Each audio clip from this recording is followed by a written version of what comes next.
علی سیدنا محمد وعلی آل سیدنا اعوذ باللہ من الشیطان الرجیم بسم اللہ الرحمن الرحیم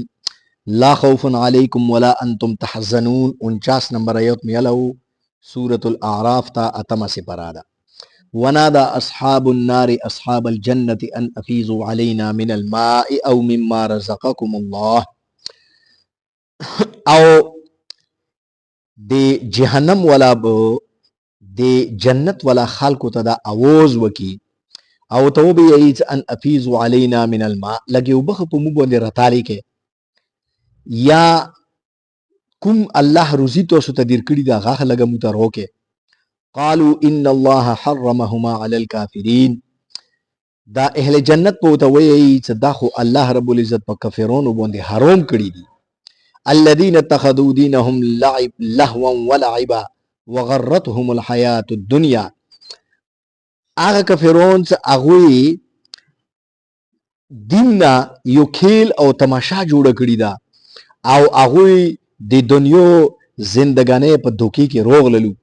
فالیوم ننساہم کما نسو لقاء یومہم هذا نن بمو اغو ہم دس نظر انداز کو دسی بھی پویر کو لکا چنگی اغوی دی نن داغا دی قیامات وریزا پویر کریوا وما کانو بی آیاتنا یجحدون او ازکا چاغوی دی مو ایتونونا انکور کڑاو اس اردو کی ترجمہ کروں ونادا اصحاب النار اصحاب الجنت ان افیضوا علینا من الماء او مما رزقکم اللہ اور جہنمی جنتیوں کو پکار کر کہیں گے کہ ہمارے اوپر تھوڑا سا پانی تو بہا دو یا اللہ تعالیٰ نے جو نعمتیں تمہیں دی ہیں اس میں سے تو کچھ ہمیں دے دو قالوا ان اللہ حرمہما علی الکافرین اللہ تعالیٰ اہل جنت انہیں کہیں گے کہ یہ چیزیں تو اللہ تعالیٰ نے کافروں پر حرام کی ہوئی ہیں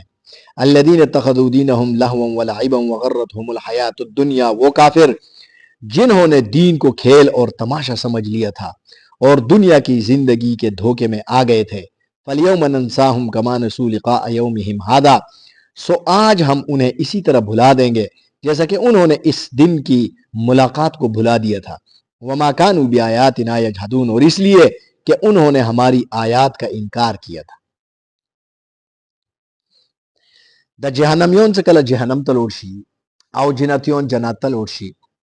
نو دا جہنم والا با دیر زیوت سختے کی ہوئی دیر زیوت پا شدت کی ہوئی نو دا غوب دیر دی شدت تکلیف نا او دیر دی تندنا دا غوب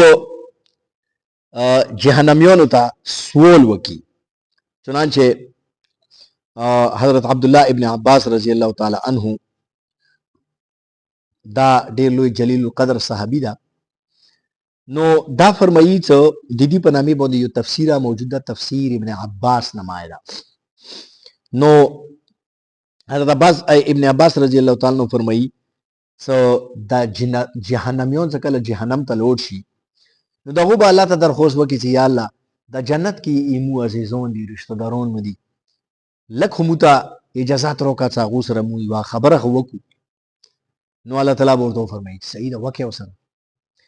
نو دا جہنمیون بچکم دا کنا دا غوب اگا جنت والا تا آواز وکی نو دا جہنمیون با جنت کی اخپل جنتیون ملگری زمان اڑونا چیشت یا با او پیشندی صدا دی خود دا جنتیون سے کلا جہنمیون وکسی نو دا بدا سے تک تور سوی چا غوبی نا پیشندی نو دا غوب اغو تا آواز وکی پن نامی با تا وخلی سو او پلان کیا زا فلان آیا دا غوب انکور وکی تم گوتو نا پیشندی تا خود دا سے شوائی اغو بو تا وی زیرہ ہو بس دا سے ہول دا نو بہرحال نو اگا جنتیونو تا با پتاقی موکی بوندی اگوی سول وکی زیرہ موتا لگ چیشہ روکے لگے او بخ روکے نو دا غوب چکم دا جنتیون ورطا دا جواب بیر کی ان اللہ حرمہما علی الکافرین دا اللہ تعالی کفرون تا دی اجازات نشتو دا موتو ستا نشو دیر کوائی ایدی اجازات موتا نشتو تو ستا دا شای دیر کو علامہ فخر الدین رازی رحمت اللہ علیہ پا تفسیر کبیر کی لکلی دی فرمائی جہنمیونو تا بخوا پاتی وی زیرہ کمو سول وکو چم ونا جوڑی گی نا باوجود دی چا خواب ہوتا پاتا وی سمو ته نه ملويږي بیا به دغه سوال ویلي کوي. نو علامه فخر الدین رازی رحمت الله علیه فرمایي چې دې مثال داسې ده لکه یو سړی سلوب او توی روان کړوي، نو هغه څه کوم دا کنه خلی تاله اوس چي، خرپل کی تاله اوس چي، جنجخړی تاله اوس چي، حالانکه هغه ته پاته وي چې دا جنجخړه د خله د خرپل کا مو بچ کوای شي نه، خو هغه د باوجود هغه لوس چي نه هغه باندې سي مثال هغه ته بخا پاتې وي څه کیږي نه. چنانچه الله رب العزت په سورۃ الغاشیه کې د اهل جهنم متعلق دا بیان کړی دي. هغه به کوم دا کنه جهنميون سوال وکي فرشتو ته تیرا لکچی شخرو کې خوراک ته وږي، نو الله رب العزت فرمایي هغه ته به ویر کړی شي چې به ویر کړی شي ليس لهم طعام الا من ضريع. هغه ته به کله و سوال وکي چې مو وږي لکچی شرو کې نو یو قسم وخب وی چې هغه به خاردار وي اټول وو ازغنی ورکی هغه وخب ته ویر کړی شي. لا يسمن ولا يغني من جوع، هغه به داسې وخوي هغه به د انسان نه الوګه ختم کوي او نه به هغه سره بدن ته څه فایده رسیږي چې بدن یې سره غاټ شي، څه انرژي وته ملو شي ونه هیڅ باندې امدان منا بیا به دا سوال وکي څه لکه اشاره ترو کې. نو قران مجید کې الله رب العزت بل ځای کې دا فرمایي چې وطعاما ذا غصه وعذابا اليما. هغه وایي چې اشاره کې